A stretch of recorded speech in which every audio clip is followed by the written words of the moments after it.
There's a little-known part of Hollywood that most people are not aware of, known as the Audience Test Preview. The recently released book, Audienceology, reveals this for the first time. Our podcast series, Don't Kill the Messenger, brings this book to life, taking a peek behind the curtain. And now, join author and entertainment research expert, Kevin Goetz. Welcome, everybody. Power in Hollywood comes in many forms. For example, there's the financial, creative, political, social, or media power. And there can also be a blend of multiple powers. Or some can have different types of power at different points in their career, like my guest today, the legendary Peter Bart.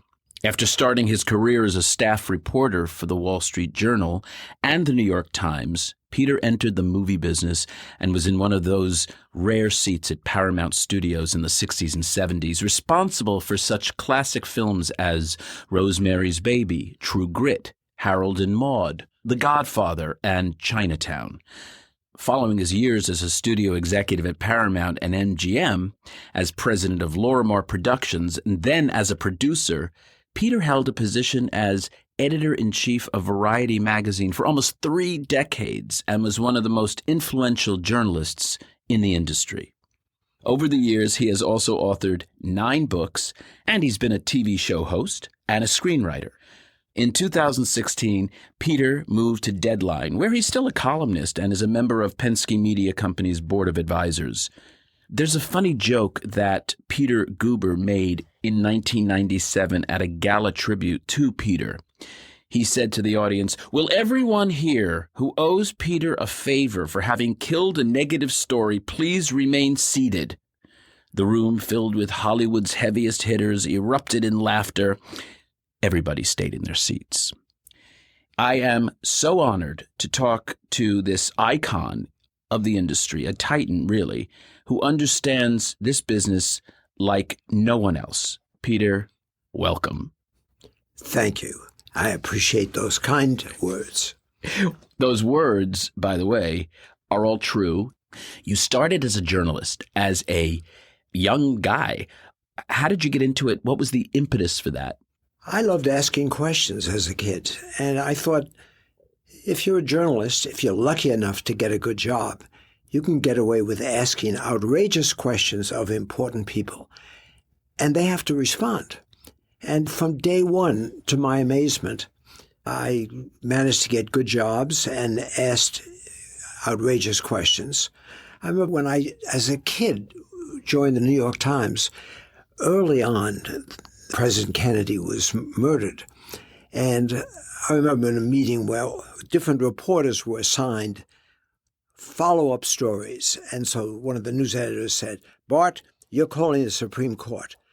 Ask them how they reacted to this tragic assassination of the president."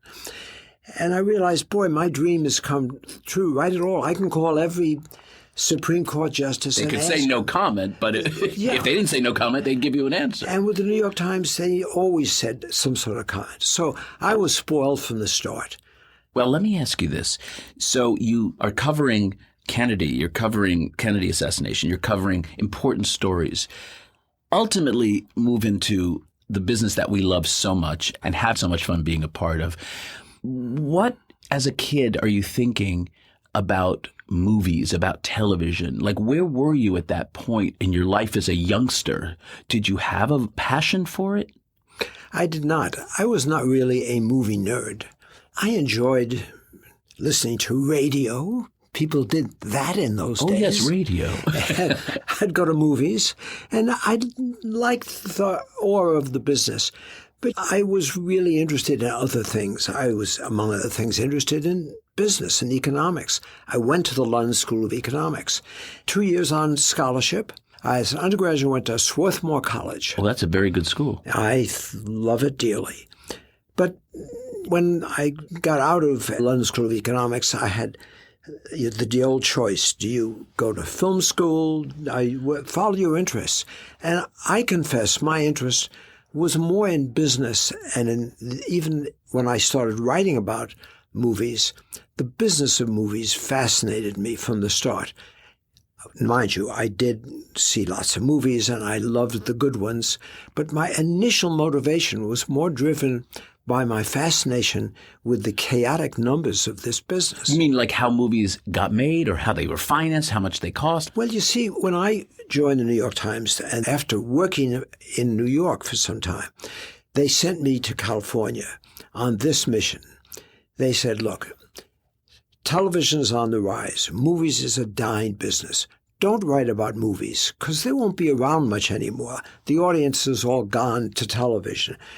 My job in California was to write about the rise of Ronald Reagan, to write about the race issues. Racial tensions were rising in Los Angeles. I covered the Watts riots, for example.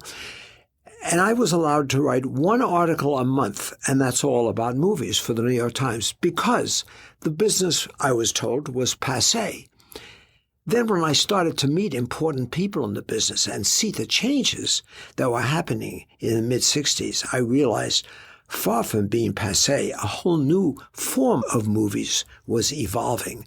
So it was a thrilling time, and typically the New York Times had it wrong.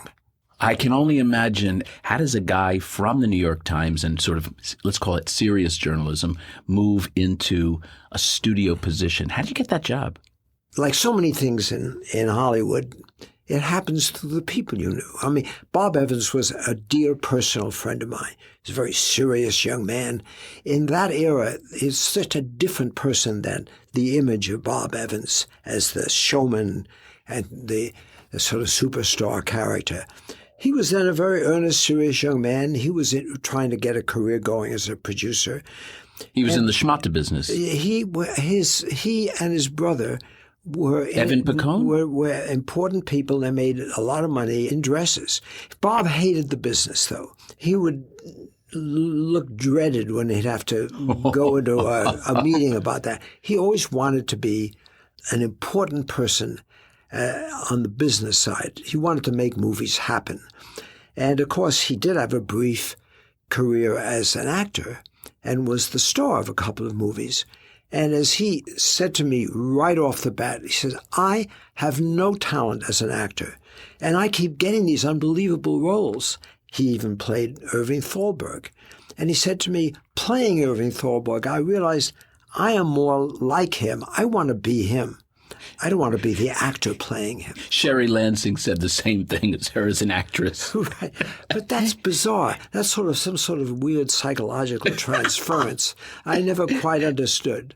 Well, Bob was, as I remember, and I didn't meet him until the late 80s, was a character. But man, I thought he was, if you had to sort of put a picture to the stereotypical, in the best sense of it, mogul, it would have been Bob Evans. Right. But when I first knew him, was quite a different person. And when he was offered the job of being head of production at Paramount, which was weird, and he said to me, look, I have no qualifications for this job. I would like you to come with me because you're the only person I know who has less qualifications than I do. Oh, that's funny. So I said, that's crazy.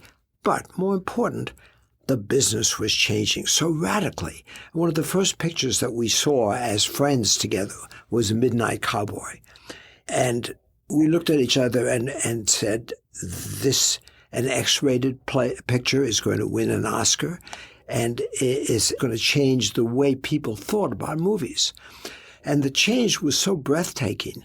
Paramount at that time was making Westerns starring Elvis Presley. Still. It was ridiculous. That was the end of that era. It was just coming on the end of that era. So Bob and I figured we could get away with anything because the studios were essentially broke. Paramount didn't make Midnight Cowboy. Who did? No. United Artists released it due to a wonderful fluke. Oh, because Michael Childers is one of my husband and my dearest friends. Right. And of course, his husband was John Schlesinger. So he's still talking so much about that movie and how unbelievably forward it was and ahead of its time. Yeah. Ratso Rizzo, right? I actually knew Schlesinger before I knew Childers. And John was a brilliant, John Schlesinger was a great director. But he was a bit lost. He wanted to make a picture in America. He didn't understand America or New York. And Midnight Cowboy was a great accident of history. Wow. Okay, you mentioned before while we were setting up the studio here, because it's right next to Universal, that, I have memories of going up and seeing Lou Wasserman. And you mentioned everyone jumped into action to get you through the gate. What was your relationship with Lou Wasserman? Why would you go see him? Well, again, as a very young person at the New York Times, with that warning that you shouldn't write too much about movies because they're dying, we got to know each other because I was a kid reporter on the Times. He wanted to be mentioned, to be in the New York Times. He wanted to be covered fairly. And because the business was changing so fast, he saw me, I think, to a degree. He said, this kid is an opportunity really for us to get better press. Did you forge kind of a friendship? We did, yeah. Even after his retirement, I would have lunch with the great Lou Wasserman once a month. And I enjoyed his company. By that time, he'd go into a room, people would freeze. I can't help think of the scene in The Fabelmans. I don't know why this reminded me of when the character went to see John Ford. Yeah. And to me, it was the best scene in the movie. Yes. And he walks in, and the unbelievably 4-time Academy Award winner, John Ford, is like saying, "Hey, kid, go over to that picture." That dynamic somehow just played in my head. And Peter Bogdanovich was one of the first people who, as a reporter, who I got to know. And then, of course, I didn't realize that he yearned to be a film director. But Bogdanovich was the ultimate film nerd and was sort of the model in a number of those pictures for the young up-and-coming director. But I always felt that when I got to know him, he should have had my job because I wasn't prepared. Yeah, why is that? I wasn't prepared to choose what books to buy, what pictures to greenlight, what stars. Well, how the hell did you end up doing it, though? Because Evans and I were running Paramount. But you weren't just running Paramount. You were reinventing probably what I would consider, if not the golden age, certainly the second golden age of Hollywood, ushering in the 70s, which was the beginning of the independent film movement and a change in the way we interacted and perceived, and audiences really embraced film. Was it just an accident? We gave it a lot of thought. Look, I was a journalist in this job at Paramount. I felt the way I could contribute most would be to buy the rights to really interesting novels that were coming out and to base films on the good stories in those novels. And what were some of those characters? Well, that's when I read The Godfather, and a really sort of mediocre script that nonetheless I felt had great opportunities, called Love Story. And when I bought the rights to Love Story, I went to the writer of the script and said, "Look, I want you to write a novel. Novelize this, because it would be a success as a novel." Bob and I believed that if you could make a book into a hit, a movie would come out of that. I think that's a thought that many people today have forgotten. They don't understand the value of books, both in terms of they're known, that people talk about them, and secondly, they have stories to tell, because most directors today, particularly of streamers, have no idea how to structure a story. So I started buying novels, and Evans liked the novels that I started buying. And even like The Godfather, we bought it as a 60-page outline. I was going to say, such not an obvious movie at that time, right? What struck you as the sort of the DNA of that you thought would make a successful picture? I thought that the story was brilliantly constructed, and I thought it was an important novel about a family and a great love story, and about the way the Sicilians found a way of adapting their codes to that of American capitalism. So the relatability is probably really in that family dynamic and what we would do anything to the family first. But here's what's misunderstood about The Godfather. And I don't want to get caught up in just talking about that, but the background of The Godfather is totally misunderstood. What was interesting about it was that it was a brilliantly researched gangster story. But the trouble was that, and Bob Evans said it right up front, gangster movies are old-fashioned. That's Warner Brothers a generation ago. So how can we make this into not just a gangster movie, but a different kind of narrative? So we decided we would make an art picture, not a gangster movie. A friend of mine named Francis Coppola, a beat-up old actor who had gotten cold named Brando. We set out to make a $6 million, not a $60 million art movie called The Godfather. And we set it in development.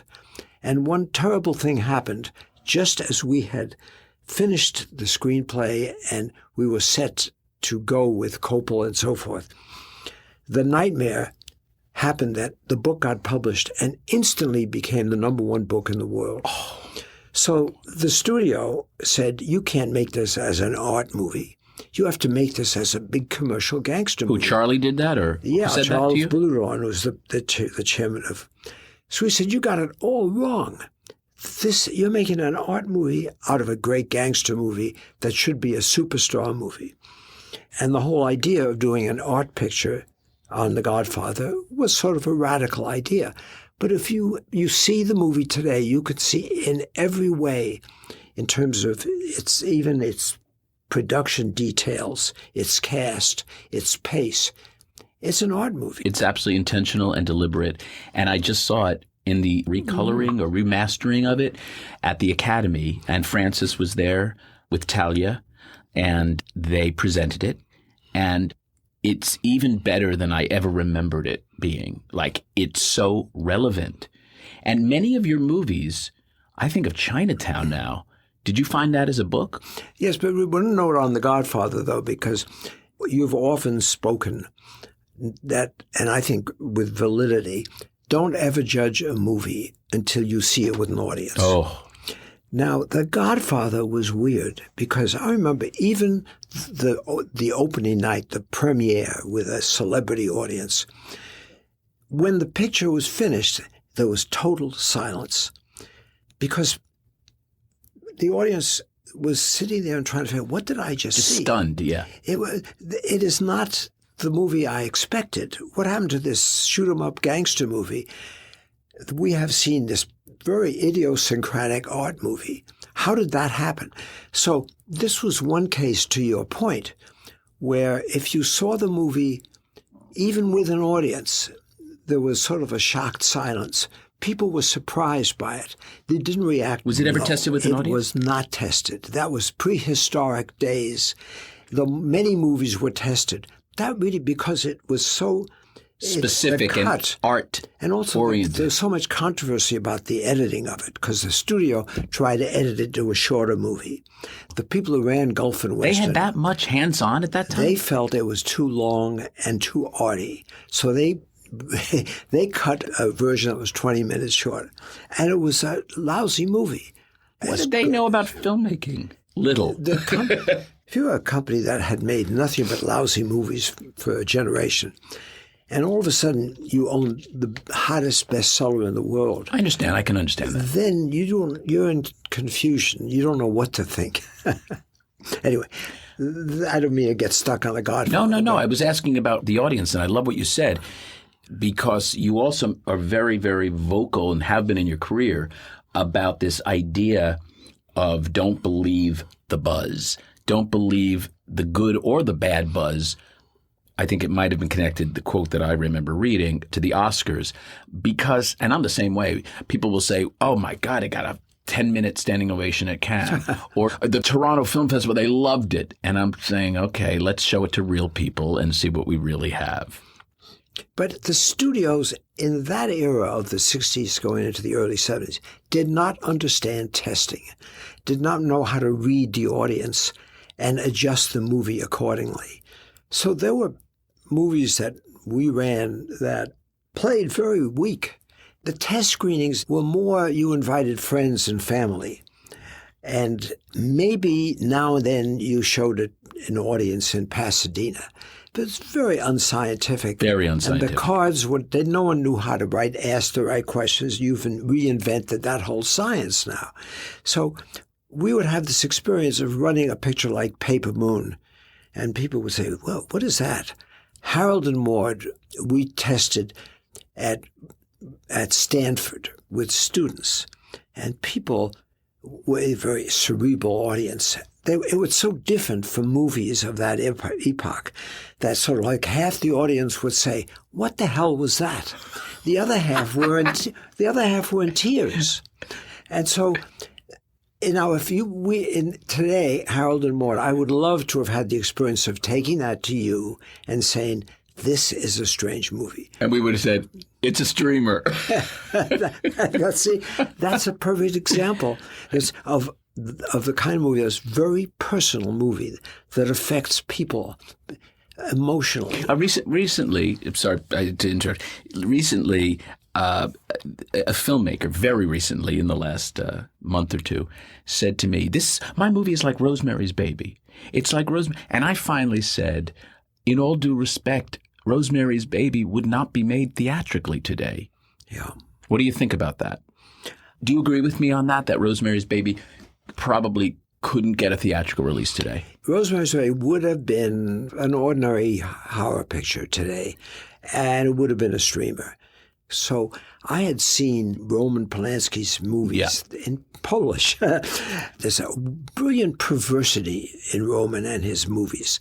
And I said to Evans, if we took this material, which could be ordinary, and brought in a marvelously perverse director like Roman Polanski, we could end up with, again, a whole different kind of movie. An elevated horror film. A really elevated and thoughtful and disturbing movie. I called Roman. I said, "I have a movie for you. I want you to come to Hollywood." He basically said to me, "No fucking way. I don't want to go to Hollywood. They're not going to let me make the kind of movie I want." I turned it over to Evans, who did this brilliant sell on him, and got Roman to come here. Unfortunately, now Roman, as you know, because of unfortunate activities, can't come to Hollywood today. So it's a tragedy because he's in his 80s, and I would love for him to come here. He's still making some good pictures and has over the years, thank God, in Europe. Brilliant, strange man.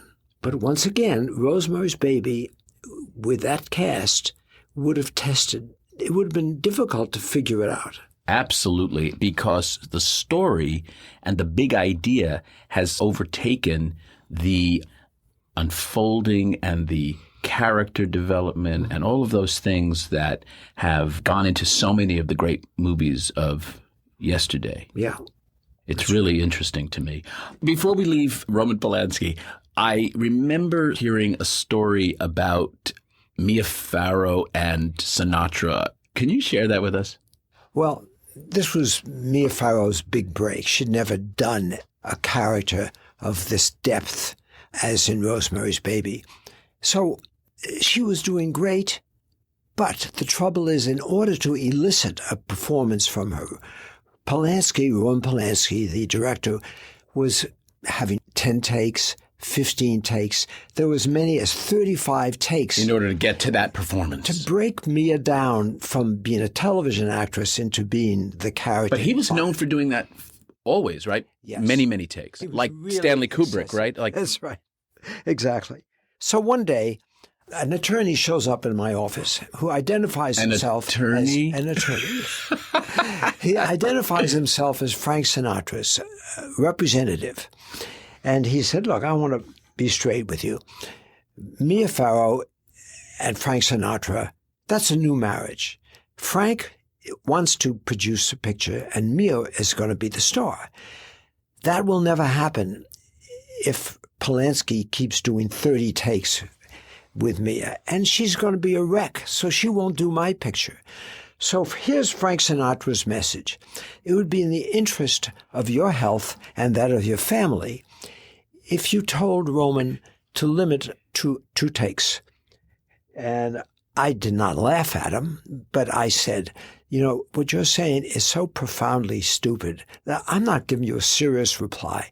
If you want, I'll set up a meeting with you to say that to Roman and see what happens. He never took that up, and Roman... And you never mentioned anything to Roman at all? I told him that Sinatra threatened to kill me.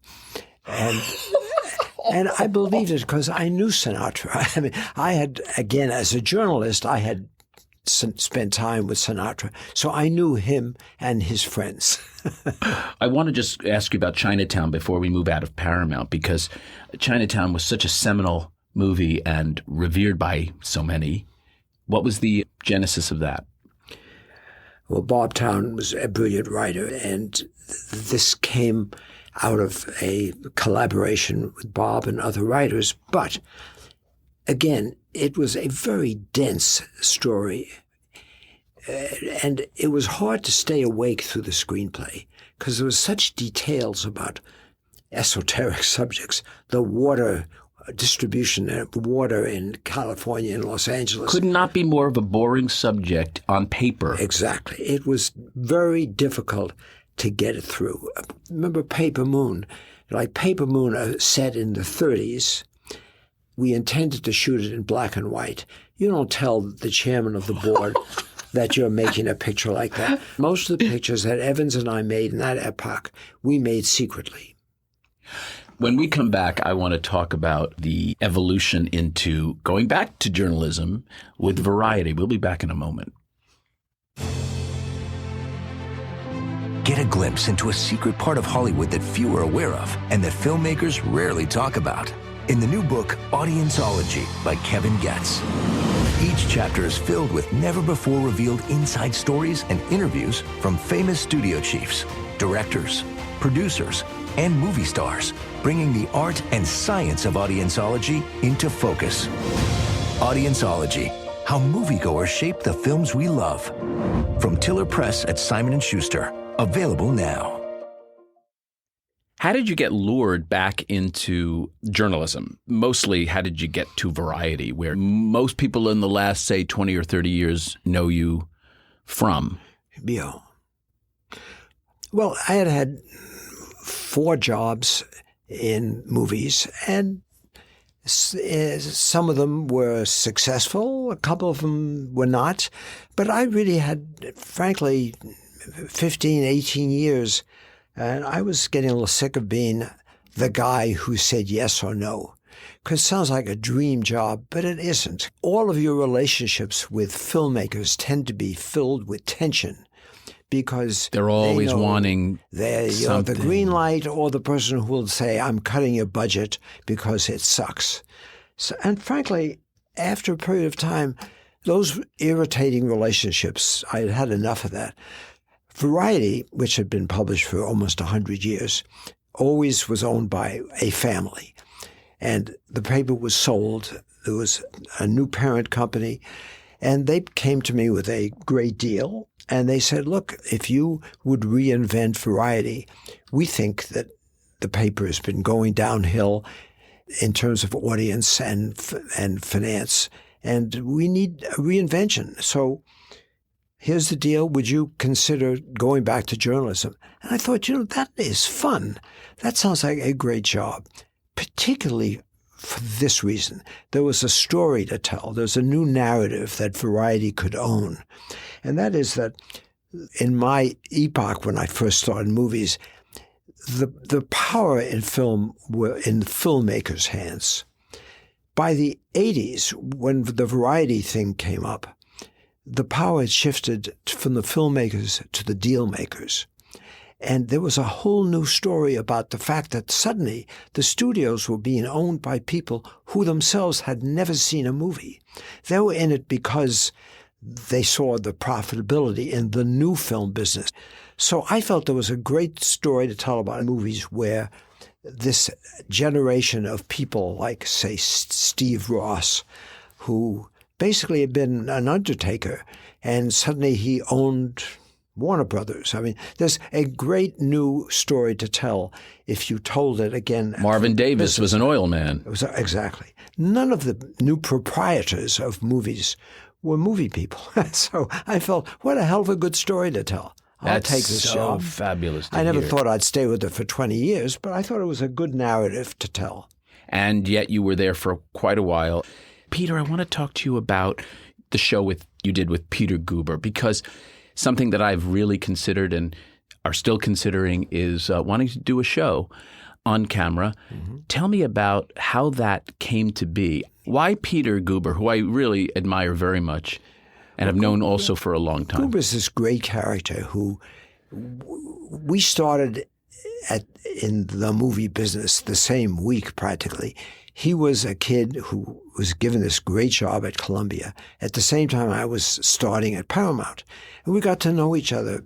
He's 10 years younger than I am, but we shared the same stories about finding our way, because neither of us was really qualified to do what we ended up doing. And so we became friends, shared laughs about the mistakes that we were making. It was called Shootout. Right, because the way it was staged, we would, for the first few minutes, argue about a trend, a phenomenon in the movie business, or an experience that each and I had. And then we'd have guests. And we were worried as to what sort of guests would say, yeah, knowing that it was an argumentative show. It wasn't just a suck-up show about, with the typical movie show, we love your new movie, you're brilliant. And the minute it was on, after the first few weeks, everybody from Steven Spielberg to Francis Coppola to the top stars wanted to be on the show because they enjoyed the combat. They liked the fact that it was an argument. I mean, Robert Downey Jr. would come on and would say, you did Chaplin, you did it brilliantly, but you did the wrong angle. Why didn't you do it this way instead of that? Wouldn't that be Dickie Attenborough's problem, not Robert Downey Jr.'s problem? That's right. Exactly. Well said. And we would talk about, again, in your expertise, the way in which pictures were being released and misunderstood in their promotion, and so forth. So we got very heavily, for the first time, an audience show that got into actually the distribution and promotion of movies. When you talk about the combative nature of the show, which to me is far more interesting than any other type of interview show, you as a journalist in your entire career, and I imagine from a boy, have had to endure a lot of criticism yourself. You have people like myself who've revered you over the years for many, many reasons. And I have many friends who think you are the most incredible man in the world. And I'm sure you've made a lot of enemies over the years because of what you've had to write. How do you reconcile that? I know I'm a guy who likes to be liked by everyone. No. You can't really have that if you're in your position, can you? That's very complicated. One's relationship to creative people becomes complicated because on the one hand, you want a writer, a young director, a producer, you want them to succeed. On the other hand, when they stumble, you're the one who has to come in and say, we have to cut your shooting schedule, you miscast this, your ending doesn't work. All of the things that you have to communicate to people. And which is why this program is called Don't Kill the Messenger. Exactly, which is absolutely appropriate. The trouble is that if you are the head of production of a company, you are the messenger in a way, in even a worse way, because you're not recommending things. You're in this awful situation, you are ordering things. And so much of your life is that of combat. Now, I didn't go into journalism because I wanted to be loved. I went into it because I thought it would be interesting to ask questions and tell stories, try to get behind the facade. And it's the same way, therefore, when you're a film executive, because once again, you can't afford to want to be loved. You're going to be hated much of the time, if not most of the time. So funny you say that because what I've evolved into and what I now realize is my sort of leitmotif, if you will, is getting to the truth. My years as an actor, and then, of course, moving into what I did was to get underneath the surface. So what? So what? So what? To the point where you come up with the essence of the problem, of the issue, and then find positive solutions to recommend to fix something. Except when it's not fixable, no. The terrible thing is some pictures are brilliant because of the casting and are failures because of the casting. And if you see Terms of Endearment and it was brought to you for testing, That picture is brilliant because of the accent of Jack Nicholson and Shirley MacLaine are brilliant in those roles. And Deborah Winger. Deborah Winger, who an unlikely person. On the other hand, how many pictures are brought to you that are so horribly miscast, and there's nothing you can do to change that? Well, I call that a DNA problem, and you're absolutely right. When I often bring test results back after a screening, and they're okay, not great, but they loved the characters. It just happened recently. They loved the chemistry between the characters, but there was a lot wrong with the plot, meaning just, which is actually very fixable or can be fixable, often without reshoots and sometimes with reshoots. But what you can't do is recast the entire movie. You're absolutely right. And that is part of the fabric of what you have. I go so far as to say we learned this in the acting conservatory I went to, that casting, at least in the theater, is probably about 90% of the success of the production. In film, I would probably say it's to 80 to 85%. Yeah. Still a huge number or percentage of you got to get it right. But on the other hand, I've seen surveys now where audiences are asked, what determines your choice of a film to go see it, to watch it? And it's like 8% of the audience says it's the actors. Correct. I mean, the whole thing is shifted around. So I'm not saying about the stars. Yeah. I'm saying it's about the characters, right. Because that you can't manufacture. That has to be there. But you're absolutely right. Now they go because the big idea that motivates a big audience. That's the primary thing that motivates people. The other thing that motivates people, of course, is word of mouth. And word of mouth is driven by the sense of elevated, and I don't mean light, I mean elevated fun, elevated horror, elevated comedy, elevated special effects. Everything has got to go to that next level just as a ticket to entry now. Mm-hmm. It used to be you can get by with it, which is why when I asked you about Rosemary's Baby, but for the fact that Roman directed it, it probably couldn't work because it just doesn't have enough incidents in it. That's right. But again, I think what today's audience is missing part of the experience. And I feel, sounds ridiculous, I feel sorry for the audience in this way. That when I was on the New York Times as a young reporter, it was the end of that era when it was all about the big stars, whether it was Henry Fonda or James Stewart or any of the great actors and Peter Sellers, who was star of being there. It was about the big stars, Burt Lancaster. But even in the 80s, it was about the big stars. Stallone and Schwarzenegger, Tom Cruise, Tom Hanks. That's right. But see, all of their deals at studios would help create the packages, finance the scripts, put the directors in place. So then they'd go to a major star and they'd say, here's a great project for you, and it's yours. You've got to do it. That, by the 80s, even by the 70s, the stars had lost those contracts and they didn't have studios developing scripts for them. So they were thrashing around. And with the exception of, again, you mentioned Tom Cruise, he was bright enough to realize his predicament and to develop his own projects and to be an active producer. He decided to guide his destiny and not be thrown among so many actors today in ridiculous roles. 100%. You and I, man, I love that you're part of the Tom Cruise fan club.